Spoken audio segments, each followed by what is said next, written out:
Bom dia, meus amados irmãos, a graça e a paz do nosso bondoso Deus, o amor do nosso Senhor e Salvador Jesus Cristo esteja em cada um de nós, hoje e sempre. Vamos ao estudo da nossa lição diária. Essa semana estamos estudando sobre um confronto que houve lá no templo entre Cristo, e os administradores do templo lá em Jerusalém, os sacerdotes, os escribas, os fariseus, os doutores da lei, os comerciantes que estavam ali dentro do templo, fora do templo, vendendo ali, comercializando, E ontem nós vimos, quando a última pergunta que nós tratamos ontem, foi quando Cristo falou para eles que se eles derrubassem este templo, referindo a ele, em 3 dias este templo seria reedificado, referindo-se à sua ressurreição. Então eles responderam, não, foi 46 anos para construir este templo aqui. Eles entenderam que Cristo falava do templo de pedras, o templo de Salomão, que agora era conhecido como o templo de Herodes, já que no tempo de Herodes houve ali essa reforma de 46 anos.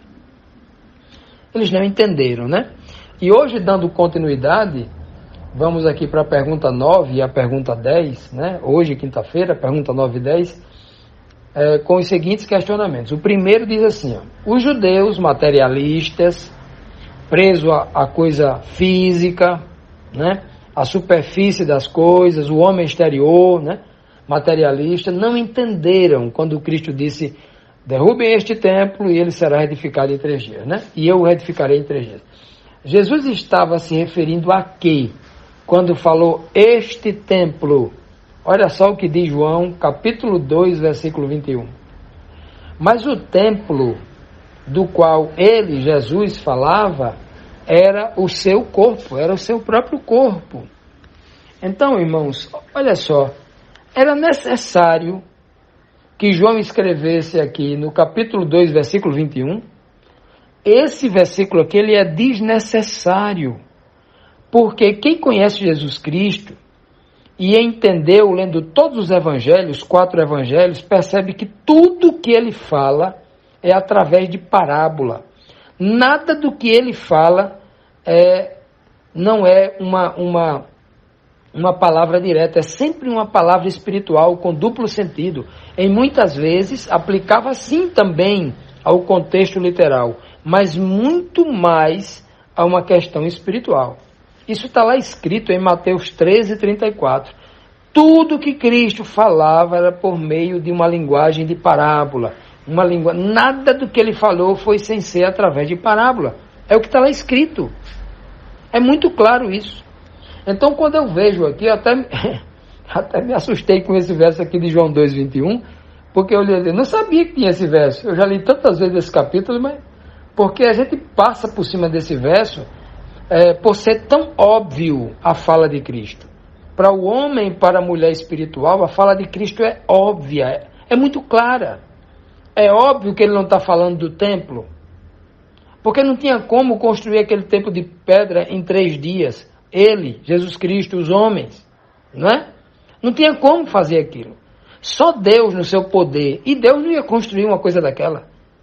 Deus ia construir algo, algo vivo, algo impressionante, Porque tudo que Deus faz é assim. Então, fica muito claro que a linguagem de Cristo ali estava falando de uma linguagem espiritual. E nós vemos também a falta de espiritualidade, de boa vontade para compreender o outro, a falta de empatia que os líderes religiosos tinham, que nem se disponibilizava a se esforçar para tentar entender o outro. Eles não queriam, Não havia da parte deles, Então eles respondem de pronto. Não, é impossível. É impossível construir este templo em 3 dias. Em 3 dias você não consegue cortar nem as pedras. Na verdade, não consegue nem transportar as pedras para o local da construção. Então, eles não entenderam. E aí João coloca para a gente esse texto aí, Eu acho que foi escrito aqui até para os céticos, né? Os céticos que tem que desenhar bem direitinho para eles entenderem. Cristo não estava falando do templo de Herodes, não estava falando do templo de Salomão. Jesus Cristo não se referia ao templo de pedra, estava se referindo ao verdadeiro templo de Deus, que é o seu corpo. O seu corpo, olha que coisa linda, o seu próprio corpo. E aí ratifica tudo aquilo que a gente vem dizendo a semana toda. Nosso corpo é o templo do Espírito Santo, o templo de Deus, o templo do Espírito de Deus, aonde Deus se faz presente, aonde Deus habita de forma espiritual, como está escrito lá em João capítulo 4, né? Do versículo, acho que é do versículo 22 até o 24, um desses versos vai dizer: Deus é Espírito, ou seja, Deus o Pai habita no templo vivo, ou seja, na mente do ser humano, através do seu Espírito. O seu Espírito consegue habitar em nós, e o Espírito de Deus estando em nós, Deus passa a sondar a nossa mente, o nosso coração. Por isso que Davi diz que antes mesmo de o meu pensamento vir à minha mente, Deus já conhecia. Habita em nós. E para mostrar como Deus faria isso em todos os seres humanos, o que é que ele fez? Habitou no primeiro homem, em Jesus Cristo, seu Filho, na forma humana. Ele habitou em Jesus, no Filho do Homem, o primeiro templo perfeito, o primeiro homem que veio sem pecar. Foi nele que Deus o Pai habitou, mostrando, fazendo dele um exemplo, mostrando que Deus pode habitar em cada um de nós, por meio do Espírito de Cristo. Que coisa linda, né? Essa é a mensagem que a Bíblia nos ensina de forma clara. Então, aprendamos uma lição. Todas as vezes que Cristo abre a boca e ele faz uma pregação usando coisas literais, um campo, um pastor, né, um trabalhador, uma árvore, né, uma fruta, todas as vezes que ele lança a mão dessas coisas materiais, tem algo espiritual por trás e profundo. Ninguém, quando ouve uma palavra de Cristo, pode se ater àquela superfície da letra. Tem uma mensagem espiritual por trás. Todo homem precisa se esforçar para entender isso. Pedir a Deus discernimento, pedir a Deus unção do Espírito para a compreensão, porque sempre tem uma mensagem muito rica por trás disso tudo. Continuando, amados, vamos agora para a 10ª pergunta. Na 10ª pergunta traz aqui o seguinte questionamento: quando os discípulos entenderam o sinal dado aos judeus? Quando foi que os discípulos de Cristo entenderam aquela fala que Cristo disse: derrubem este templo e em 3 dias eu edificarei? Então, quando é que os discípulos... Veja que nem os discípulos entenderam naquele momento. Nem os discípulos que andavam com Cristo entenderam, né? O próprio João vai escrever isso, ó. João capítulo 2, versículo 22, ele diz assim: depois que Jesus Cristo ressuscitou dos mortos, olha só, os seus discípulos lembraram-se do que ele tinha dito. Derrubem este templo em 3 dias. Lembraram dessas palavras. Aí o que é que diz o resto do texto? Então os discípulos creram na escritura e na palavra, naquela palavra que Jesus tinha dito naquele dia. Os discípulos acreditaram na Bíblia, nas escrituras sagradas, e também acreditaram, né? Na verdade, eles compreenderam, né, para que a fé dele fosse alicerçada, e agora tudo o que ia acontecendo na vida deles ia sendo confirmada cada promessa de Cristo. Isso é maravilhoso, né? Isso é maravilhoso porque quando você vive a fé descrita das escrituras sagradas e você acredita naquela palavra, quando ela nem aconteceu ainda, na sua própria vida, quando as coisas começam a acontecer, aí a fé ela começa a crescer. A fé naquela palavra que você deu ouvido a ela e ela se cumpre na sua vida, ela começa a crescer. Por isso que Paulo, né, e os demais apóstolos ensinam que há um crescimento. Assim como Cristo cresceu em sabedoria, em graça, né? Todo ser humano que foi lavado, purificado, justificado por Cristo, ele também precisa crescer na mesma sabedoria e na mesma graça. Então, isso ocorre quando?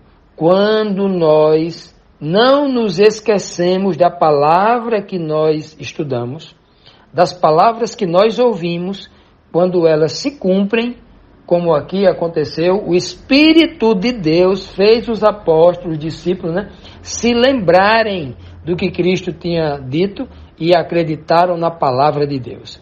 Que coisa, né? É assim que funciona. Por isso que lá no livro de Romanos, no capítulo 10, no versículo 17, é dito lá pelo apóstolo Paulo que a fé, ela vem pelo ouvir, e o ouvir a palavra de Deus.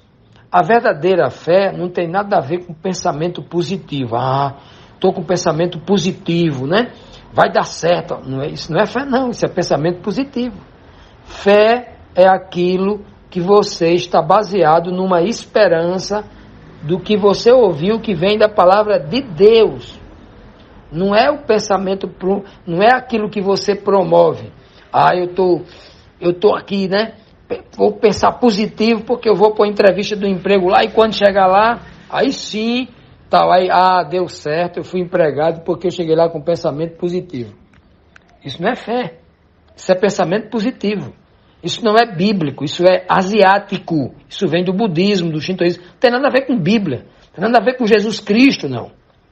Isso é teorias que foram implantadas aqui desde o ano 2000, por meio desses coaches aí, pregando autoestima, né? Autoajuda, e ver essas teorias para cá, misturou-se com o cristianismo, não tem nada a ver não. A verdadeira fé, a verdadeira confiança em Deus tem a ver com a sua palavra, é eu examinar a palavra, é eu acreditar nela. Mas eu estou estudando, nem acredito. Continue estudando a palavra, porque a fé vem pelo ouvir essa palavra. Chega um momento que você passa a acreditar nela, e quando você começa a acreditar nela e praticar, você insiste no estudo. Mas eu não acredito, mas vou continuar lendo, vou continuar meditando, refletindo. Continue que a fé chega. A verdadeira fé vem por este conhecimento da palavra de Deus, porque o Espírito de Deus só faz lembrar daquilo que nós ouvimos, daquilo que nós estudamos. Não é lindo isso? É maravilhoso, né? Por isso que a palavra de Deus tem muito poder. É por isso que está escrito aqui, que algum tempo depois, algum tempo depois, eu não sei quanto tempo aqui, desde o encontro desse templo aqui, não sei se foi 15 dias, não estou lembrado, em que data foi isso aqui, se foi 1 ano, 2 anos antes da morte de Cristo, mas capítulo 2 está distante, né? Capítulo 2 de João está muito distante esse ocorrido aí. Foi um ocorrido logo no início do seu, cerca de 3 anos, né? Mais ou menos, acredito. 3 anos e pouco.